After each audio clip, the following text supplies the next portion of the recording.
Olá, pessoal! Tudo bem com vocês? Sejam bem-vindos a mais um vídeo do nosso canal. No vídeo de hoje, eu vou dar 5 dicas para você ajudar o seu filho que tem dificuldade de atenção nas horas de fazer as atividades. Independente da idade do seu filho, independente da dificuldade que ele tenha, fica até o final do vídeo para você ver essas 5 dicas preciosas, tá ok? Gente, olha só, quando a gente fala de dificuldade de atenção, eu não estou falando de nenhum diagnóstico específico. Independente se o seu filho tenha ou não vou entrar nos assuntos, dos transtornos, dos espectros. Eu vou falar na dificuldade de atenção de um modo geral, independente se ela está associada a um quadro clínico ou se o seu filho é neurotípico, tá bom? Como ajudar as crianças a terem foco, como ajudá-las na dificuldade de atenção. Eu falo isso com vocês por experiência própria. Aqui em casa, eu sou uma mãe educadora, né? Então eu tenho 2 filhos que têm um pouquinho de dificuldade de atenção por motivos distintos e em momentos diferentes também, tá? Então eu vou compartilhar com vocês as coisas que eu pratiquei aqui em casa e que ajudaram bastante na dificuldade de atenção deles, tá bom? Então fica até o final do vídeo para você ver as 5 dicas. Dica número 1. Saiba quanto tempo a sua criança consegue ficar concentrada e corresponder na atividade. Você vai precisar fazer uma análise do seu próprio filho, da sua própria filha, de quanto tempo ele consegue se concentrar, tá? E quando eu falo isso, não são só no momento dos estudos formais, tá? Quanto tempo seu filho consegue ficar concentrado na hora da refeição, quanto tempo ele fica concentrado no jogo, em uma brincadeira, qual que é a necessidade que ele tem de estar trocando de atividade, tá? É claro que a gente tem que lembrar que crianças com idades diferentes têm tempo de atenção diferentes, tá bom? Então é claro que uma criança, quanto menor ela for, menos tempo ela consegue ficar numa atividade. Crianças bem pequenininhas ali ficam 1, 2, 3 minutinhos numa atividade, enquanto uma criança maior consegue ficar uma quantidade maior de minutos fazendo uma atividade, tá? Então você vai levar em consideração o seu filho. Como que você vai fazer isso? Você vai começar a observar e marcar esse tempo, tá? De forma proposital. Quanto tempo meu filho conseguiu fazer a atividade X sem se dispersar? Quanto tempo ele conseguiu brincar da brincadeira sem se dispersar? E você vai fazer uma média disso. É óbvio que quando ele está fazendo algo do interesse dele, ele consegue ficar mais tempo, e quando ele está fazendo algo que ele não estava muito afim, ele vai ficar menos tempo. E você vai levar tudo isso em consideração para fazer essa média, tá bom? Então você vai analisar quanto tempo médio seu filho consegue ficar. Beth, por que que isso é importante? Gente, isso é importante porque não adianta, se você chegar à conclusão que seu filho se concentra 10 minutos, não adianta você fazer um planejamento com uma aula de 2 horas. Isso vai ser cansativo para o seu filho, exaustivo para você, porque você vai ficar o tempo todo tentando chamar a atenção dele de volta. E não vai ser produtivo, a gente não vai alcançar o objetivo de ter aquela criança envolvida no aprendizado, com alegria, gostando de estar fazendo o ensino domiciliar, de estar fazendo as coisas que você propôs para ela ali naquele tempo. Então vai ser um fardo fazer o ensino domiciliar com o seu filho. Então, a primeira coisa, analise e consiga detectar aí quanto tempo a sua criança, o seu jovem, consegue se concentrar numa determinada atividade. Tá ok? Segunda dica. Tenha foco no que você deseja ensinar, tá? Então você já de antemão, se você fez o seu planejamento e você sabe o que você deseja trabalhar com aquela criança ou com aquele jovem naquele determinado tempo. Então tenha foco, não permita que outras coisas do ambiente dispersem vocês, tá? Então, nós vamos trabalhar sobre animais hoje. Então, concentre, aliás, a conversa no tema dos animais, tá? Não mexe no WhatsApp, não mostra outra coisa na televisão ou um outro livro que não tem nada a ver com o assunto. Naquele momento do estudo, tenha foco naquilo que você está trabalhando, tá? Então seja você o primeiro a motivar o foco naquilo que você deseja ensinar naquele momento. Então, para isso, aí eu vou ter que falar de uma outra coisa que fica dentro dessa dica. O ambiente tem que estar preparado. A gente já conversou algumas vezes sobre isso aqui no canal e no Insta também, que vocês precisam ter um ambiente preparado para a criança estudar. Então tira todo o foco de distração, tá, gente? Isso aí é regrinha básica, nada de TV, nada de celular, nada de música tocando. Se você morar numa casa que tem muita gente, tenta sair de onde as pessoas estão conversando, ali conversas aleatórias, tá? Se chegar uma visita, você vai ter que fazer uma pausa para depois recomeçar o homeschool. Então, tanto o ambiente tem que estar preparado, como você precisa ter foco no tema da aula que você quer ministrar naquele momento. Terceira dica de ouro aí para você ajudar a criança que tem dificuldade de atenção.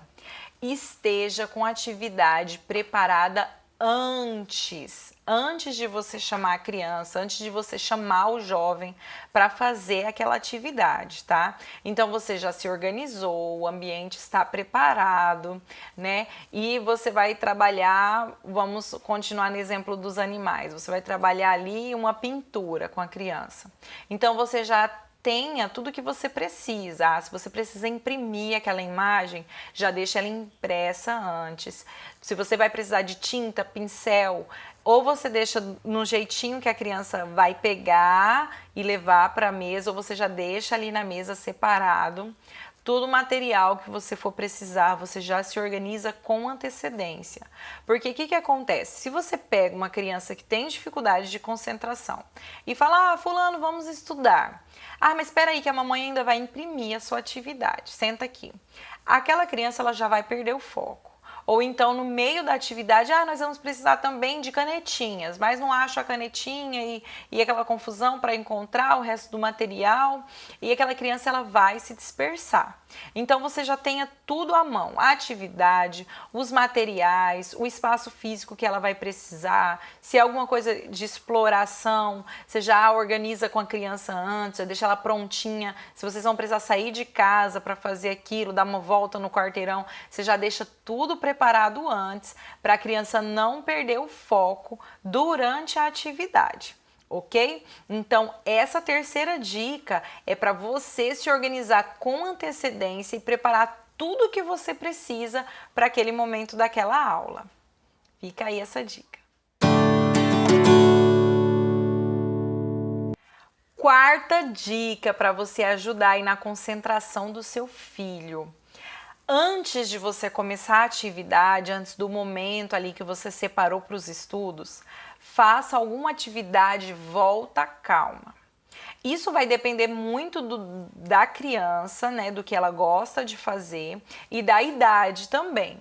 Uma boa alternativa para quem tem crianças pequenas, em idade pré-escolar ou até mesmo em séries iniciais, é você fazer atividades da vida diária, né? Extravasamento de líquido, fechar botões, né? É algo que a criança, mesmo sozinha, consiga ir se acalmando e se concentrando. Se é uma criança um pouco maior, vale até mesmo você falar assim, filho, vai ler um trechinho daquele livro que você gosta, ou então você pode sentar para conversar com a criança sobre um assunto, com aquele jovem, sobre um assunto que ele gosta, né? Vamos beber um copo de água aqui, vamos conversar sobre tal coisa.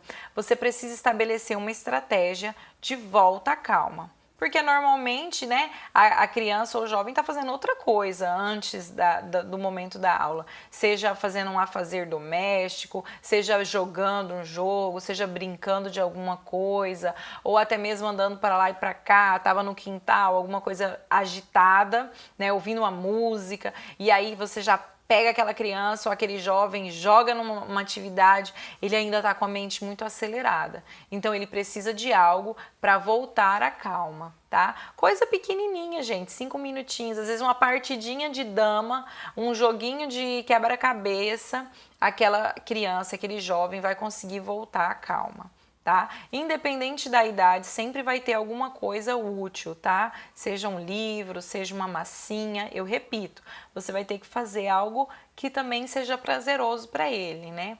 Algo que ele vá se esfriando, se acalmando. Aqui normalmente o que eu faço antes, né, do momento da aula é trazer todo mundo para a mesa, e daí eu gosto de conversar um pouquinho com eles ali. Ah, e aí, como é que vocês, o que vocês estavam fazendo antes, do que vocês estavam brincando? E aí eles vão esfriando, né? Vão esfriando. Às vezes eu já começo com uma atividadezinha também calma. Ah, um quebra-cabeça, um joguinho da memória, vamos brincar de massinha, para ir atraindo essa criança, para ela conseguir abrir a mente dela para a atividade que você vai fazer depois, tá bom?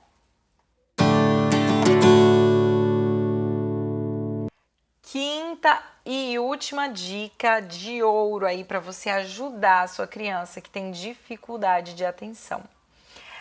No momento que você vai ensinar algo ou você vai ajudar ele com o material dele ali pro homeschool, sempre procure fazer algo do interesse da criança. Sempre procure transformar aquele momento que ela vai estudar em algo que chame a atenção dela. Com as crianças pequenas, vale muito os jogos, as brincadeiras, as coisas físicas, verbais, vale brincar de boneco, vale fazer fantoche, vale brincar de tinta, de massinha, para você conseguir atrair a atenção daquela criança, algo que seja prazeroso para ela. Na medida que elas vão crescendo, ainda é possível continuar sendo lúdico, mas talvez ela mesma não tenha interesse por essas coisas que eu mencionei, mas você certamente vai saber aonde está o interesse da sua criança, onde está o interesse do seu jovem, né? Então, se é um jovem que gosta de leituras, separe boas leituras sobre o tema que ele está aprendendo. Se é um jovem visual, você pode separar um vídeo sobre o tema que ele vai aprender, algo que chame a atenção dele, né? Um aplicativo, dependendo da idade, que atrai a atenção dele. Então, sempre tente deixar aquilo prazeroso, né? Ou seja, em alguns momentos eu me deparei com situações assim. Eu peguei uma videoaula, né, no YouTube mesmo, de um conteúdo que eu não dominava, para fazer um reforço. Só que a maneira como o professor estava ensinando ali estava sendo muito cansativo. E aí, ao invés de gerar interesse, eles desejarem continuar estudando, aí eles, não, vamos fazer isso não. E aí vinculava o momento do estudo com algo cansativo, né? E aí opa, tá errada essa estratégia, então deixa esse vídeo, não funcionou, vamos procurar outra coisa, né? Então tem de tudo. Aqui em casa tem aqueles que gostam de ler, tem aqueles que são mais visuais, que gostam mais de coisas concretas. Então vai de você estar aí conhecendo o seu filho, né? Observando o seu filho para ver o que funciona com ele, né? Às vezes até um mecanismo de recompensa no final. Por exemplo, meus filhos, eles estão ficando apaixonados pela tabuada aqui, né? Então, no dia que eu quero trabalhar matemática e que não é a tabuada, é um outro conteúdo, aí eles falam, mãe, mas a gente não podia fazer tabuada? Aí eu falo assim, não, então vamos fazer o seguinte, vamos trabalhar esse conteúdo um pouquinho, vamos trabalhar 15 minutos desse conteúdo e depois eu deixo você fazer uma atividade da tabuada, que eles estavam na expectativa. E aí eles vão, então veja bem, não é algo que eu tô trocando, né? Não é como se eu desse um doce para eles no final por estudarem, é algo dentro do tema, mas que eles estão envolvidos e que eles estão desejosos. alunos um outro exemplo. Olha, ao final de tudo que a gente aprender aqui, nós podemos construir uma maquete. Vamos supor que você está estudando o Egito. Ao final de tudo que estudarmos aqui, a gente vai construir uma pirâmide juntos. O que você acha? Né? Eu já fiz vulcão com as crianças aqui, fiz maquete várias vezes, escultura com argila, escultura de massinha. Então, você tentar atrair aquele conteúdo, algo que o seu filho goste, que o seu filho se identifique, tá bom? Isso vai ajudar muito, gente, muito a atrair a atenção deles. De uma forma que você vai ver que com o passar do tempo eles vão estar desejosos de fazer a aula, tá bom? Então, gente, olha, se você gostou desse vídeo, se ele te ajudou, compartilha com outras pessoas que também possam ser ajudadas com essa dica. Curte, deixa seu like aí pra gente, se inscreve no canal. Se você ficou com alguma dúvida, tem alguma sugestão, pode deixar aí no comentário que a gente tenta responder todo mundo e a gente fica sabendo do que vocês estão gostando, tá bom? Então, até o próximo vídeo. Tchau, pessoal!